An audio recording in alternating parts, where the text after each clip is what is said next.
32 ஆண்டுகளுக்கு முன்பு இதே நாளில் நரேந்திர மோடி அயோத்திராம கோவிலுக்கு வந்தார். கன்னியாகுமரி முதல் காஷ்மீர் வரை ஏக்தா யாத்ரா என்ற ஒற்றுமைச் செய்தியை பரப்புவதற்காக அவர் யாத்திரை மேற்கொண்டிருந்தார்.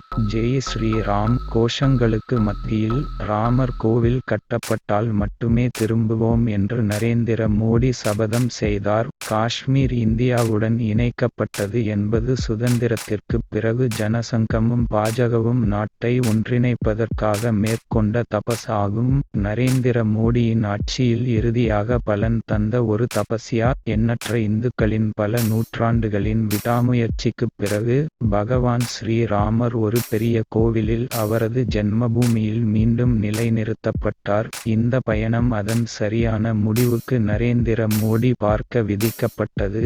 செய்தி கிளிப்புகள் ஜனவரி 14, 1992 ராம் ஜென்மபூமி அயோத்தி.